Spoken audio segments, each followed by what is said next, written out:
जय श्री राम, जय बागेश्वर धाम, जय गुरु कृपा। आज हम वाल्मीकि रामायण के सुंदरकांड के 36वें सर्ग को हिंदी में पढ़ेंगे। जय राम रमारमणम समनम भवताप भयाकुल पाहि जन्म अब देश सुरेश रमेश विभो शरणागत मागत पाहि प्रभो। जय राम रमारमणम सामनम। जय श्री राम। 36वां सर्ग हिंदी में। तदंतर महातेजस्वी पवन कुमार हनुमान जी सीता जी को विश्वास दिलाने के लिए पुनः विनय युक्त वचन बोले। महाभागे, मैं परम बुद्धिमान भगवान श्री राम का दूत वानर हूँ। देवी, यह श्री राम नाम से अंकित मुद्रिका है, इसे लेकर देखिए। आपको विश्वास दिलाने के लिए ही मैं इसे लेता आया हूँ। महात्मा श्री रामचंद्र जी ने स्वयं यह अंगूठी मेरे हाथ में दी थी। आपका कल्याण हो। अब आप धैर्य धारण करें। आपको जो दुख रूपी फल मिल रहा था वह अब समाप्त हो चला है। पति के हाथ को सुशोभित करने वाली उस मुद्रिका को लेकर सीता जी उसे ध्यान से देखने लगीं।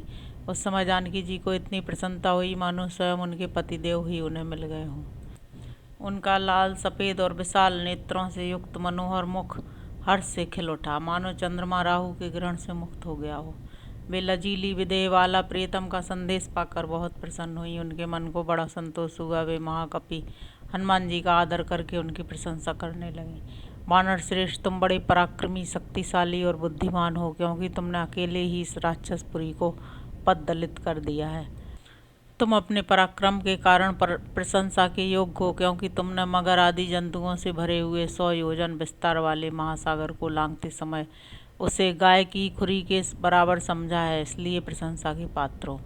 बानर शिरोमणि, मैं तुम्हें कोई साधारण बानर नहीं मानती हूँ, क्योंकि तुम्हारे मन में रावण जैसे राक्षस से भी ना तो भय होता है और न घबराहटी।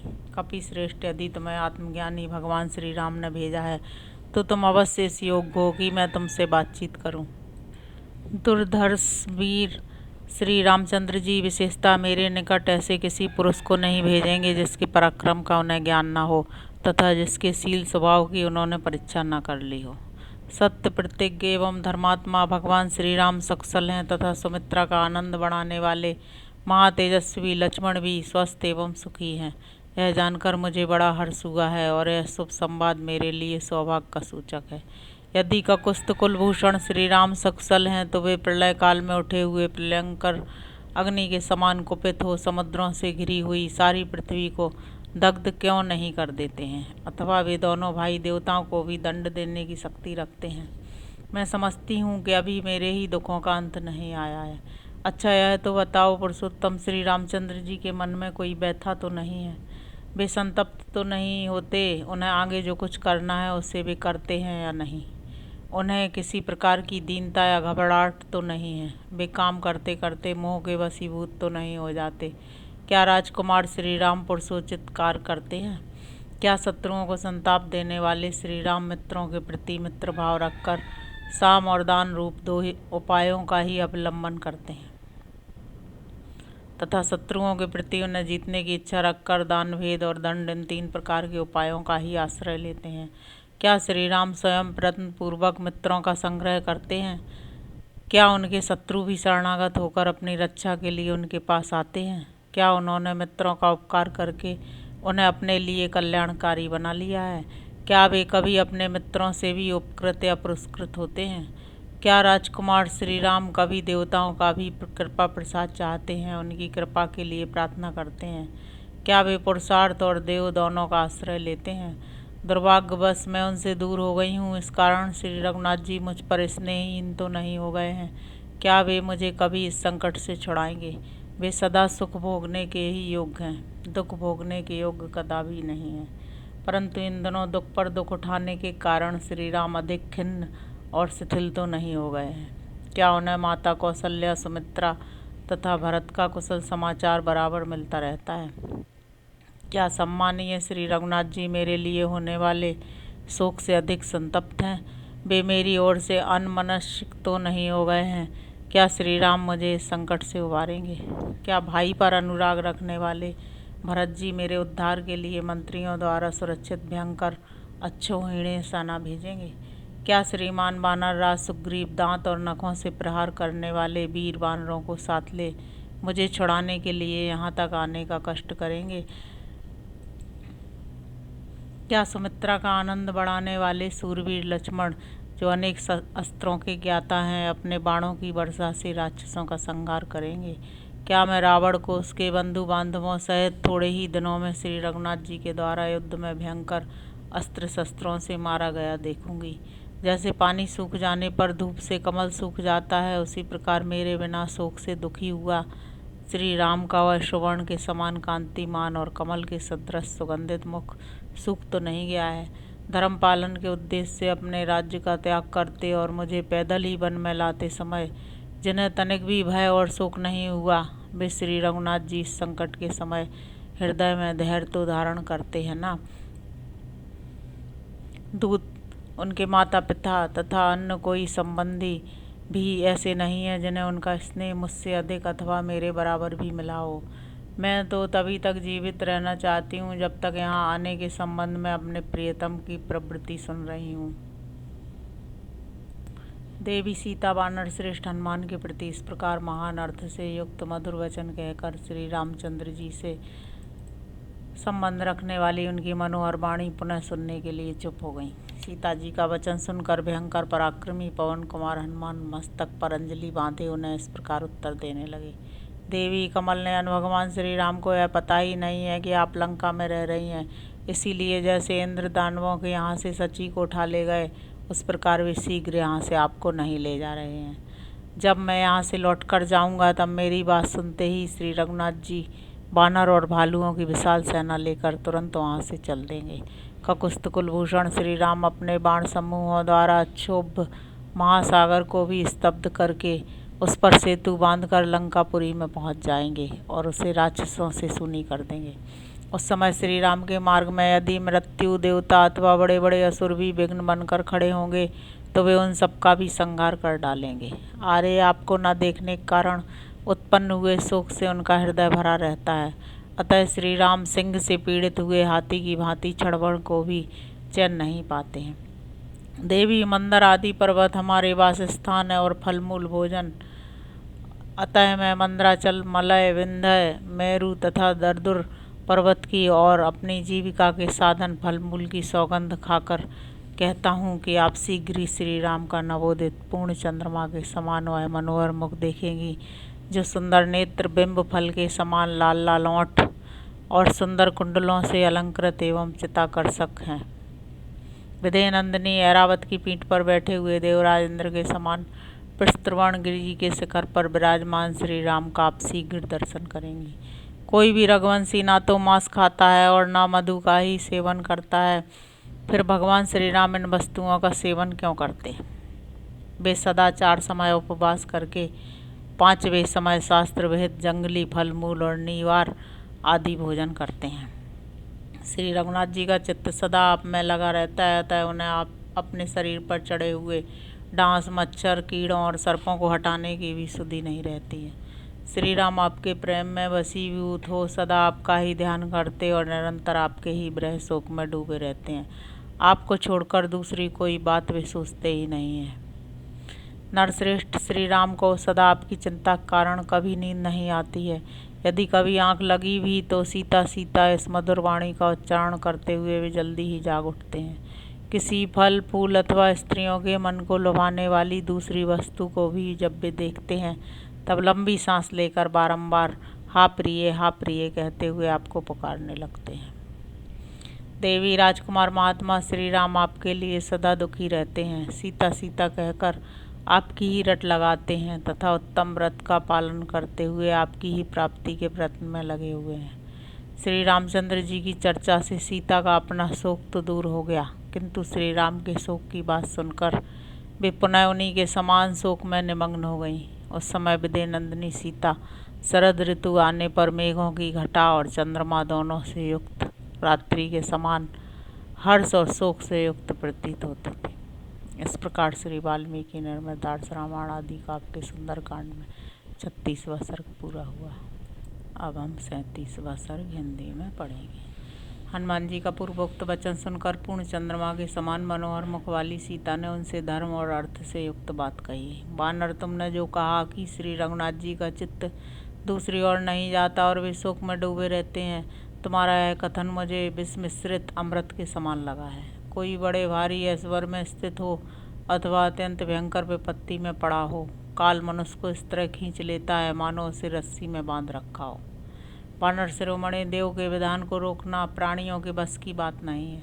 उदाहरण के लिए सुमित्रा कुमार लक्ष्मण को, मुझको और श्री राम को भी देख लो। हम लोग किस तरह वियोग दुख से मोहित हो रहे हैं। समुद्र में नौका के नष्ट हो जाने पर अपने हाथों से तैरने वाले पराक्रमी पुरुष की भांति श्री रघुनाथ जी कैसे इस शोक सागर से पार होंगे। राक्षसों का वध, रावण का संहार और लंकापुरी का विध्वंस करके मेरे पतिदेव मुझे कब देखेंगे। तुम उनसे जाकर कहना वे शीघ्रता करें। यह वर्ष जब तक पूरा नहीं हो जाता तभी तक मेरा जीवन शेष है।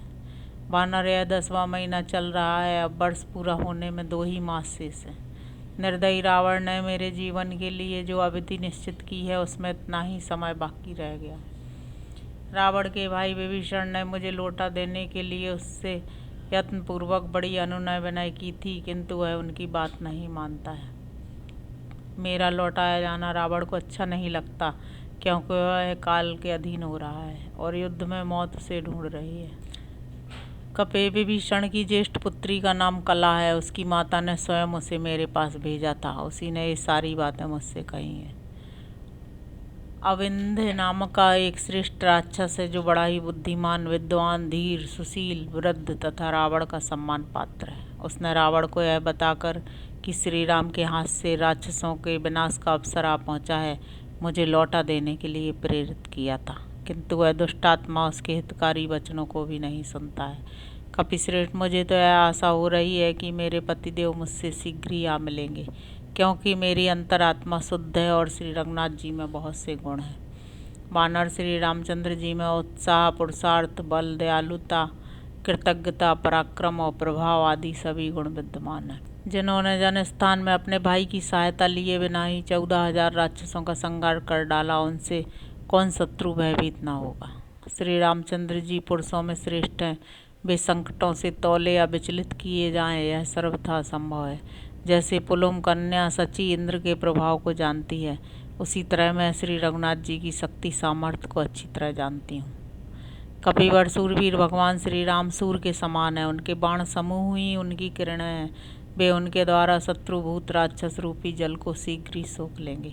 इतना कहते कहते सीता के मुख पर आंसुओं की धारा बह चली। वे श्री रामचंद्र जी के लिए शोक से पीड़ित हो रही थीं। उस समय कपिवर हनुमान जी ने उनसे कहा, देवी, आप धैर्य धारण करें। मेरा वचन सुनते ही श्री रघुनाथ जी वानर और भालुओं की विशाल सेना लेकर शीघ्र यहाँ के लिए प्रस्थान कर देंगे, अथवा मैं अभी आपको इस राक्षस जनित दुख से छुटकारा दिला दूंगा। सती साध्वी देवी, आप मेरी पीठ पर बैठ जाइए। आपको पीठ पर बैठाकर मैं समुद्र को लांघ जाऊंगा। मुझ में रावण सहित सारी लंका को भी ढो ले जाने की शक्ति है। मिथिलेश कुमारी, श्री रघुनाथ जी प्रस्त्रवणगिरी पर रहते हैं। मैं आज ही आपको उनके पास पहुंचा दूंगा, ठीक उसी तरह जैसे अग्निदेव हवन किए गए हविष्य को इंद्र की सेवा में ले जाते हैं। विदय नंदिनी, दैत्यों के वध के लिए उत्साह रखने वाले भगवान विष्णु की भांति राक्षसों के संहार के लिए सचेष्ट हुए श्री राम और लक्ष्मण का आप आज ही दर्शन करेंगे। आपके दर्शन का उत्साह मन में लिए महाबली श्री राम पर्वत शिखर पर अपने आश्रम में उसी प्रकार बैठे हैं जैसे देवराज इंद्र गजराज ऐरावत की पीठ पर विराजमान होते हैं। देवी, आप मेरी पीठ पर बैठिए। शोभने मेरे कथन की उपेक्षा न कीजिए। चंद्रमा से मिलने वाली रोहिणी की भांति आप श्री रामचंद्र जी के साथ मिलने का निश्चय कीजिए। मुझे भगवान श्री राम से मिलना है। इतना कहते ही आप चंद्रमा से रोहिणी की भांति श्री रघुनाथ जी से मिल जाएंगे। आप मेरी पीठ पर आरूढ़ होइए और आकाश मार्ग से ही महासागर को पार कीजिए। कल्याणी, मैं आपको लेकर जब यहाँ से चलूँगा उस समय समूचे लंका निवासी मिलकर भी मेरा पीछा नहीं कर सकते। विदय नंदिनी, जिस प्रकार मैं यहाँ आया हूँ उसी तरह आपको लेकर आकाश मार्ग से चला जाऊँगा, इसमें संदेह नहीं है। आप मेरा पराक्रम देखिए। वानर श्रेष्ठ हनुमान के मुख से अद्भुत वचन सुनकर मिथिलेश कुमारी सीता के सारे शरीर में हर्ष और विस्मय के कारण रोमांच हो आया। उन्होंने हनुमान जी से कहा, वानर उत्पत्ति हनुमान, तुम इतने दूर के मार्ग पर मुझे कैसे ले चलना चाहते हो? तुम्हारे इस दुस्साहस को मैं वानरोचित चपलता ही समझती हूँ। वानर शिरोमणि, तुम्हारा शरीर तो बहुत छोटा है, फिर तुम मुझे मेरे स्वामी महाराज श्री राम के पास ले जाने की इच्छा कैसे करते हो? सीता जी की यह बात सुनकर शोभाशाली पवन कुमार हनुमान ने से अपने लिए नया तिरस्कार ही माना। वे सोचने लगे, कजरारे नेत्रों वाली विदे नंदिनी सीता मेरे बल और प्रभाव को नहीं जानती, इसलिए आज मेरे उस रूप को जिसे मैं इच्छा अनुसार धारण कर लेता हूँ, ये देख लें। ऐसा विचार करके शत्रु मर्दन वानर शिरोमणि हनुमान ने उस समय सीता को अपना स्वरूप दिखाया। वे बुद्धिमान कपिवर उस वृक्ष से नीचे कूद पड़े और सीता जी को विश्वास दिलाने के लिए बढ़ने लगे। बात की बात में उनका शरीर मेरू पर्वत के समान ऊंचा हो गया। वे प्रज्वलित अग्नि के समान तेजस्वी प्रतीत होने लगे। इस तरह विशाल रूप धारण करके वे वानर श्रेष्ठ हनुमान सीता जी के सामने खड़े हो गए। तत्पश्चात पर्वत के सामने विशालकाय तांबे के समान लाल मुख तथा वज्र के समान दाढ़ और नख वाले भयानक महाबली वानर वीर हनुमान विदे नंदिनी से इस प्रकार बोले, देवी, मुझ में पर्वत वन अट्टालिका चहार दीवारी और नगर द्वार सहित इस लंकापुरी को रावण के साथ ही उठा ले जाने की शक्ति है। अतः आप मेरे साथ चलने का निश्चय कर लीजिए। आपकी आशंका व्यर्थ है देवी। विदे नंदिनी, आप मेरे साथ चलकर लक्ष्मण सहित श्री रघुनाथ जी का शोक दूर कीजिए। वायु के और पुत्र हनुमान जी को पर्वत के समान विशाल शरीर धारण किए देख प्रफुल्ल कमलदल के समान बड़े बड़े नेत्रों वाली जनक किशोरी ने उनसे कहा, महाकपे, मैं तुम्हारी शक्ति और पराक्रम को जानती हूँ। वायु के समान तुम्हारी गति और अग्नि के समान तुम्हारा अद्भुत तेज है। वानरी उत्पत्ति, दूसरा कोई साधारण वानर अपार महासागर के पार की इस भूमि में कैसे आ सकता है? मैं जानती हूँ तुम समुद्र पार करने और मुझे ले जाने में समर्थ भी हो, तथापि तुम्हारी तरह मुझे भी अपनी कार्य सिद्धि के विषय में अवश्य भली भांति विचार कर लेना चाहिए। कपिश्रेष्ठ, तुम्हारे साथ मेरा जाना किसी भी दृष्टि से उचित नहीं है, क्योंकि तुम्हारा वेग वायु के वेग के समान तीव्र है। जाते समय यह वेग मुझे मूर्छित कर सकता है। मैं समुद्र के ऊपर ऊपर आकाश में पहुंच जाने पर अधिक वेग से चलते हुए तुम्हारे पृष्ठभाग से नीचे गिर सकती हूँ। इस तरह समुद्र में जो तिमी नामक बड़े बड़े मत्स्यों, नाकों और मछलियों से भरा है, गिरकर विवश मैं शीघ्र ही जल जंतुओं का उत्तम आहार बन जाऊंगी। इसलिए शत्रुनाशन वीर, मैं तुम्हारे साथ नहीं चल सकूंगी। एक स्त्री को साथ लेकर जब तुम जाने लगोगे, उस समय राक्षसों को तुम पर संदेह होगा, इसमें संशय नहीं है। मुझे हर कर ले जाई जाती देख दुरात्मा रावण की आज्ञा से भयंकर पराक्रमी राक्षस तुम्हारा पीछा करेंगे। वीर, उस समय मुझ जैसी रक्षणीय आबला के साथ होने के कारण तुम हाथों में शूल और मुगदर धारण करने वाले उन शौरशाली राक्षसों से घिरकर प्राण संशय की अवस्था में पहुंच जाओगे। आकाश में अस्त्र शस्त्रधारी बहुत से राक्षस तुम पर आक्रमण करेंगे और तुम्हारे हाथ में कोई भी अस्त्र ना होगा। उस दशा में तुम उन सबके साथ युद्ध और मेरी रक्षा दोनों कार्य कैसे कर सकोगे? कपिश्रेष्ठ, उन क्रूर कर्मा राक्षसों के साथ जब तुम युद्ध करने लगोगे, उस समय मैं भय से पीड़ित होकर तुम्हारी पीठ से अवश्य गिर जाऊंगी। कपिश्रेष्ठ, यदि कहीं वे महान बलवान भयानक राक्षस किसी तरह तुम्हें युद्ध में जीत लें, अथवा युद्ध करते समय मेरी रक्षा की और तुम्हारा ध्यान न रहने से यदि मैं गिर गई, तो वे पापी राक्षस मुझ गिरी हुई अबला को फिर पकड़ ले जाएंगे। अथवा यह भी संभव है कि वे निशाचर मुझे तुम्हारे हाथ से छीन ले जाएं या मेरा वध ही कर डालें, क्योंकि युद्ध में विजय और पराजय को निश्चित ही देखा जाता है। अथवा वानर शिरोमणि, यदि राक्षसों की अधिक डांट पड़ने पर मेरे प्राण निकल गए, तो फिर तुम्हारा यह सारा प्रयत्न निष्फल ही हो जाएगा। यद्यपि तुम भी संपूर्ण राक्षसों का संहार करने में समर्थ हो, तथापि तुम्हारे द्वारा राक्षसों का वध हो जाने पर श्री रघुनाथ जी के सुयश में बाधा आएगी। अथवा यह भी संभव है कि राक्षस लोग मुझे ले जाकर किसी ऐसे गुप्त स्थान में रख दें जहाँ ना तो वानरों को मेरा पता लगे और ना श्री रघुनाथ जी को ही। यदि ऐसा हुआ तो मेरे लिए किया गया तुम्हारा यह सारा उद्योग व्यर्थ हो जाएगा। यदि तुम्हारे साथ श्री रामचंद्र जी यहाँ पधारें तो उनके आने से बहुत बड़ा लाभ होगा।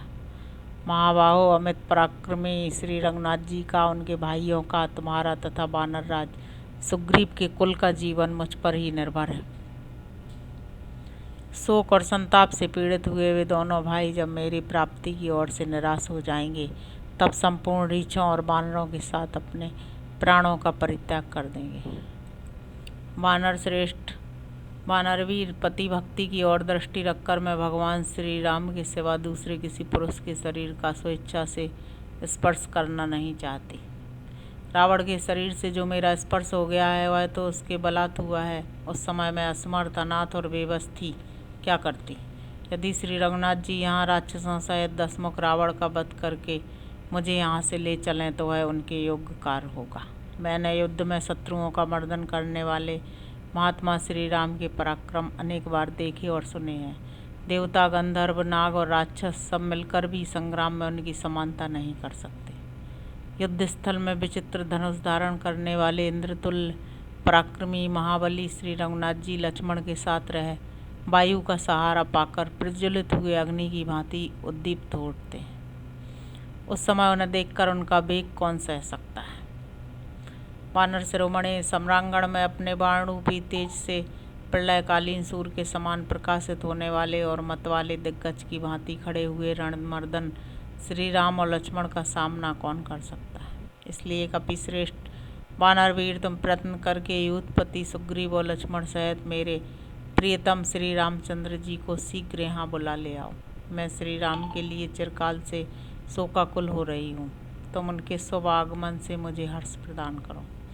इस प्रकार श्री वाल्मीकि निर्मृतार्थ रामायण आदि काव्य के सुंदर कांड में 37वां सर्ग पूरा हुआ। जय श्री राम, जय बागेश्वर धाम, जय गुरु कृपा।